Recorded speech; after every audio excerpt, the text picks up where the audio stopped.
우리가 6장 6절에서 8절 말씀을 통해서 예루살렘 멸망의 이유라는 제목으로 은혜를 나누어 보도록 하겠습니다.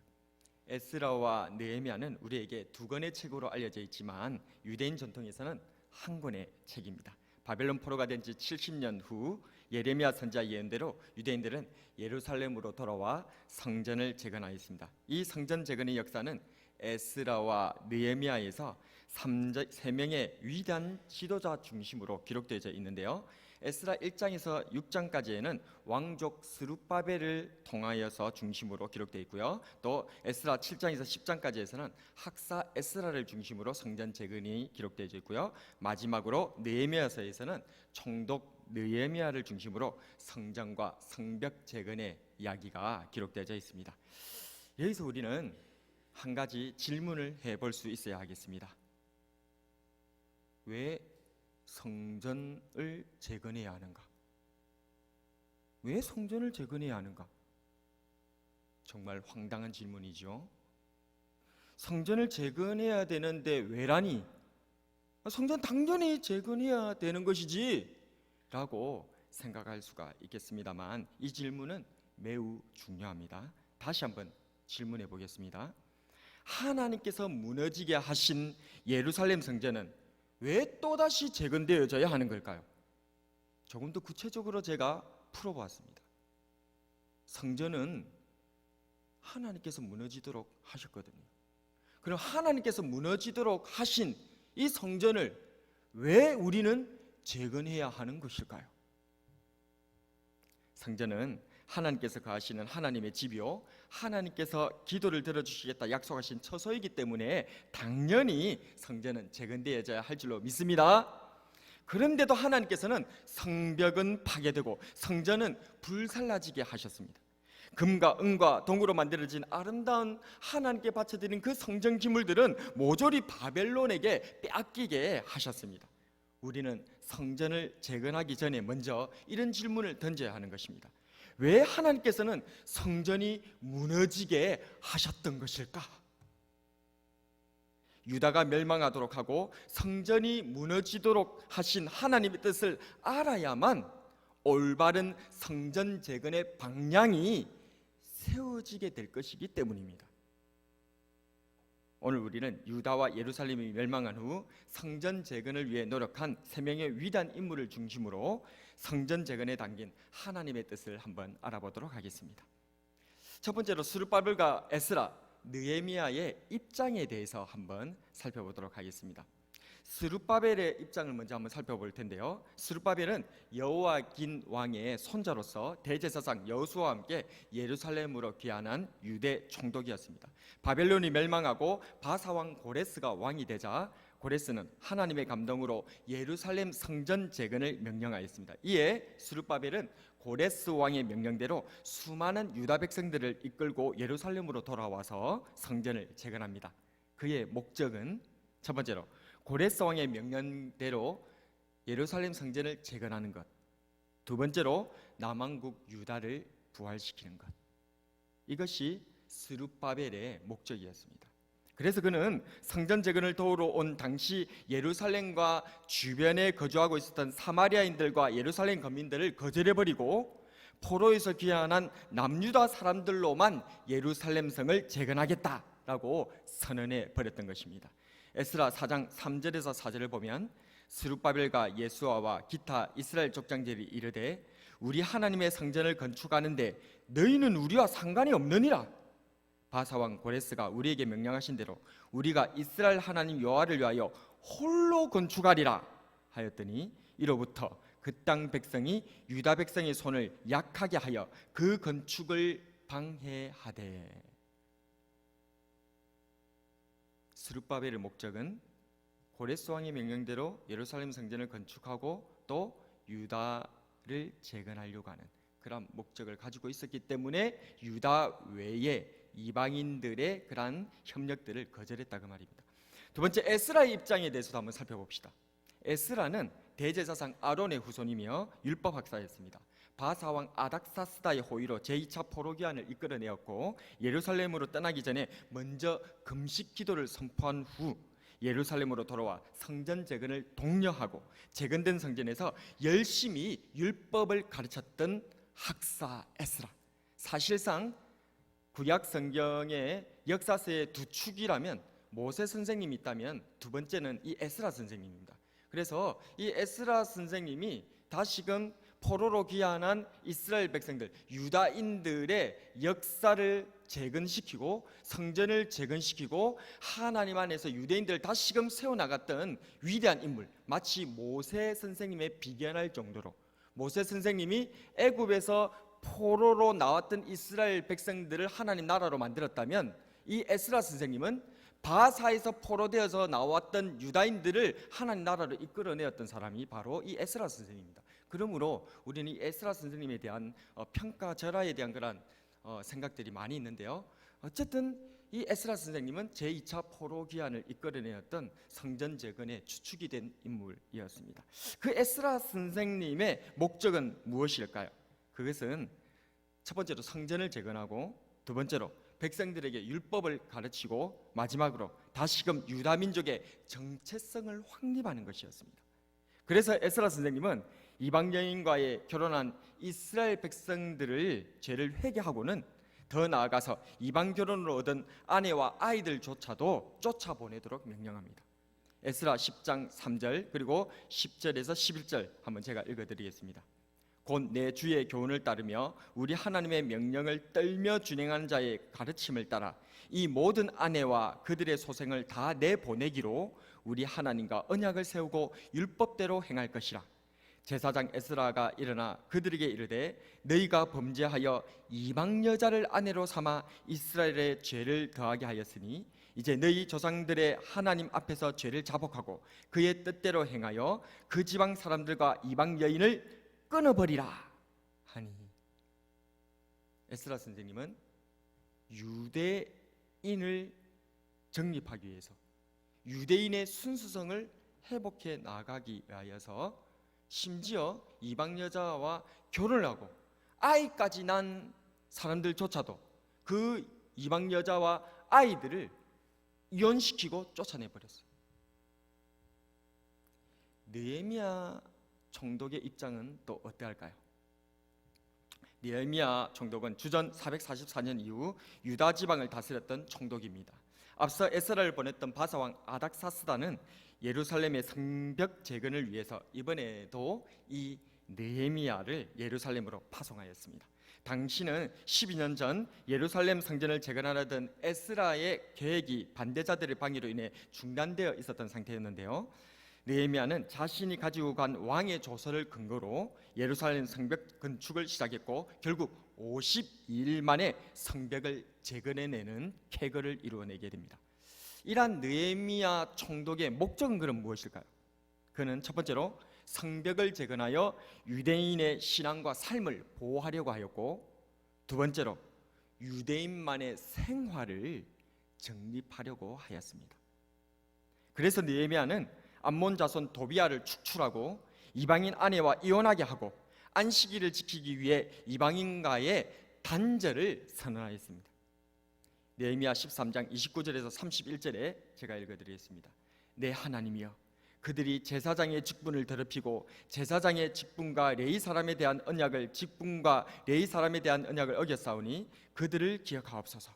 내가 이와 같이 그들에게 이방 사람을 떠나게 하여 그들을 깨끗하게 하고 또 제사장 레위 사람의 반제를 세워 각각 자기의 일을 맡게 하고 또 정한 기한에 나무와 처음 익은 것을 드리게 하였사오니 내 하나님이여, 나를 기억하사 복을 주옵소서.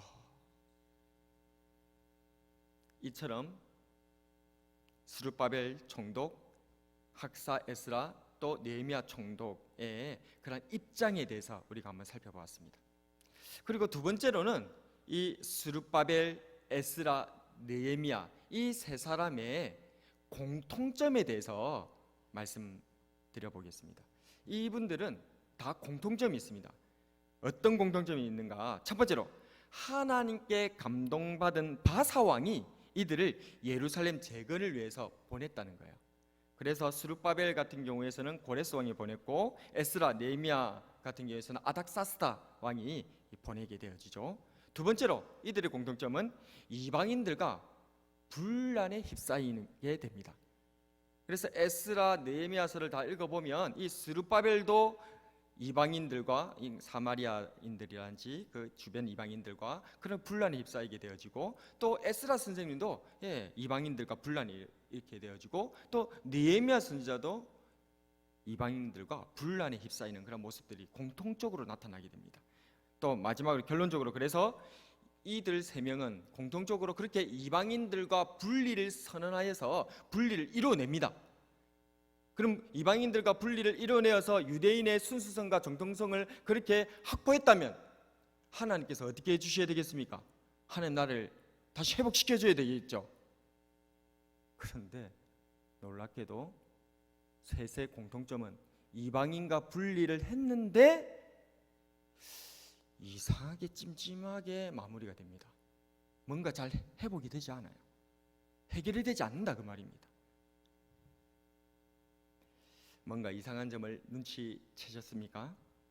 스룹바벨과 에스라, 느헤미야 선생님들이 포로기한을 해서 성전과 성벽 재건을 이루어내었지만, 그래서 그들의 생각과 같이 예전 남왕국 유다 시절 때처럼 예루살렘 성전에서 제사를 부활시켰지만 새 성전에서는 과거 솔로몬 성전에서의 영광이 재현되지 않았습니다.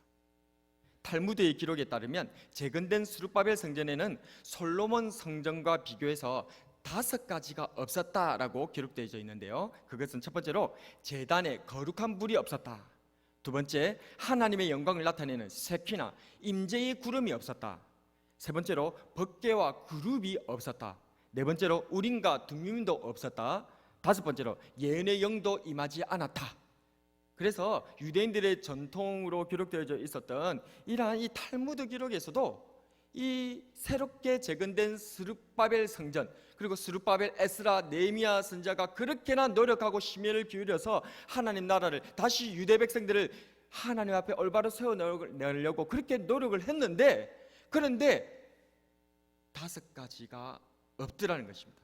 즉 그들은 어떤 형식과 규격은 만들어내었는데, 성전도 재건하고 성벽도 세워내었는데 그 안에 누가 임재하지 않는 것입니까? 하나님께서 알맹이가 빠져버렸다 그 말입니다. 대체 왜 이런 일이 벌어지는 걸까요? 성전을 재건하고 성벽을 재건하면 하나님께서 다시금 회복시켜 주셔야 되는 것 아닙니까? 그래서 이제는 하나님께서 다시금 하나님의 나라를, 예루살렘을 부흥시켜 주셔야 되는 것 아니겠습니까?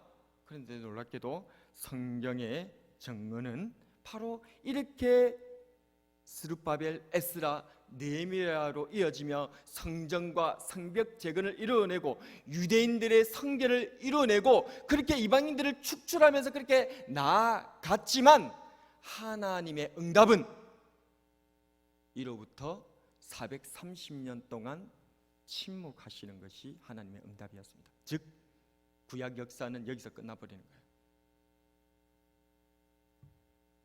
왜 하나님께서는 430년간 이후로 침묵하셨던 것일까요? 구약의 역사서는 모세 선생님 중심의 구약 제1 역사서 창출민수 사삼왕으로 있고, 두 번째는 학사 에스라 선생님 중심으로 해서 대스느 이렇게 구분할 수가 있겠습니다. 구약 제1역사서는 창세기에서 시작해서 열왕기를 마지막으로 북왕국 이스라엘과 남왕국 유다의 멸망으로 일단락되고요, 구약 제2역사서는 이러한 하나님 나라의 멸망 가운데 문제의식을 가졌던 학사 에스라를 중심으로 다시금 하나님 나라를 회복하기 위한 치열한 몸부림의 역사입니다. 그러나 이 역시도 스룹바벨과 에스라와 느헤미야의 부단한 노력에도 불구하고 참으로 이상하게도 회복 없이 허무하게 끝이 나고 말더라는 것입니다. 여기서 다시 여러분들에게 질문을 드리겠습니다. 왜 하나님께서는 하나님의 백성 이스라엘이, 유다가 멸망되도록 하시고 하나님의 도성 예루살렘이 무너지도록 하셨을까요? 이 질문에 대한 스룹바벨과 에스라와 느헤미야의 답변은 이것이었습니다. 이방인 때문이다.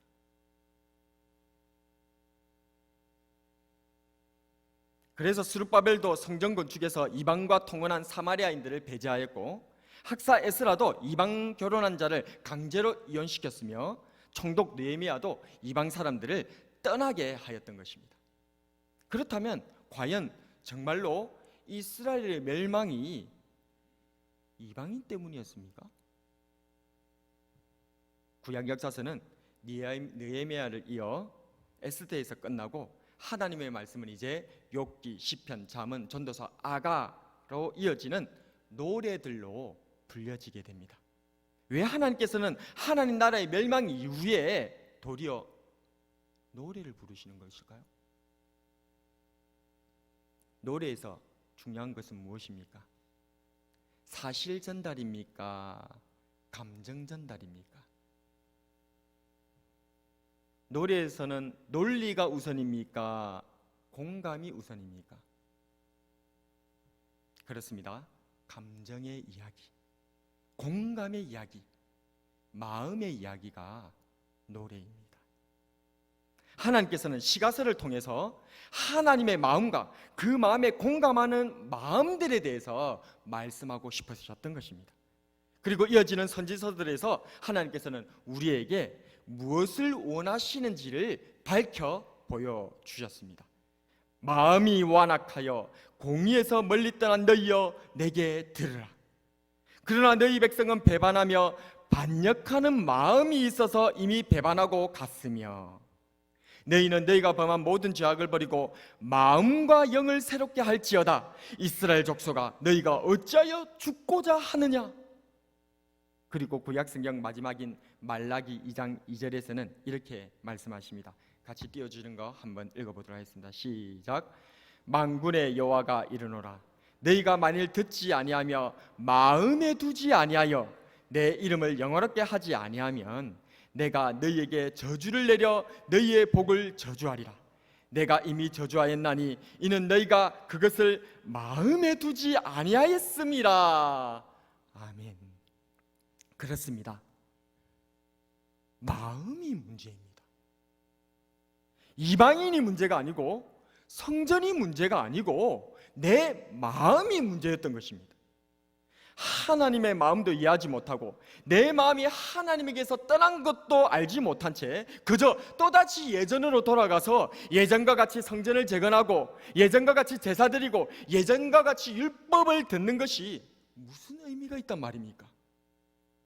교회에서 모여서 예배드리지 못했던 코로나 사태를 지나서 예전과 똑같이 교회에 모여서 예전과 똑같이 종교생활하는 것이 대체 무슨 의미가 있단 말입니까? 논리가 아닙니다. 교리가 아닙니다. 하나님께서 원하시는 것은 마음인 줄로 믿으시기를 바랍니다. 미가 6장 6절에서 8절은 이렇게 말씀합니다. 우리 같이 다시 한번 더 읽어보겠습니다. 시작. 내가 무엇을 가지고 여호와 앞에 나아가며 높으신 하나님께 경배할까? 내가 번제물로 일련된 송아지를 가지고 그 앞에 나아갈까?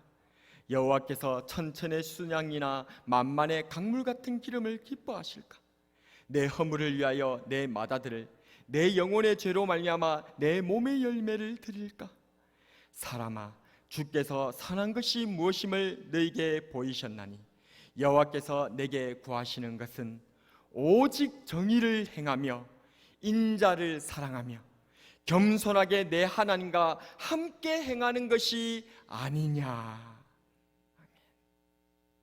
하나님께 경배드리기 전에, 하나님께 제사 드리기 전에 먼저 이웃에게, 형제에게 정의를 행하며 하나님의 헤세드인 인자와 사랑으로 뜨겁게 사랑한 후에야 겸손히 여호와 하나님과 동행할 수 있음을, 하나님 앞에 나아갈 수 있음을 하나님께서는 지금도 오늘도 우리들에게 말씀하고 계시다는 것을 믿으시기를 바랍니다.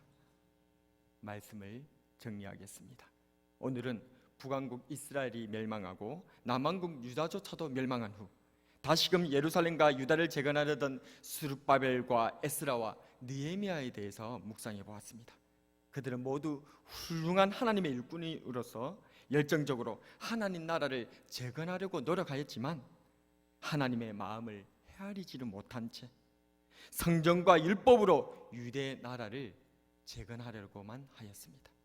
그 결과 유대 종교를 얻고 하나님 나라를 잃어버리고 말았습니다.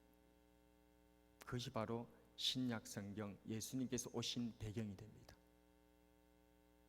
유대교를 얻고 하나님 나라를 잃고 유대인을 얻고 하나님을 잃어버린 상태.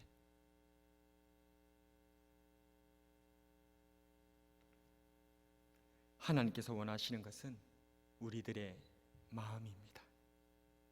이웃과 형제에게 정의를 행하며 주님의 사랑으로 서로 뜨겁게 사랑할 때야 우리의 예배가 하나님 아버지께 상달되는 줄로 믿으시기를 바랍니다. 천천의 수양이나 만만의 강수와 같은 기름이 아니라 정의로와 사랑의 마음으로 하나님 앞으로 나아가는 저와 여러분이 되길 주님의 이름으로 축복합니다.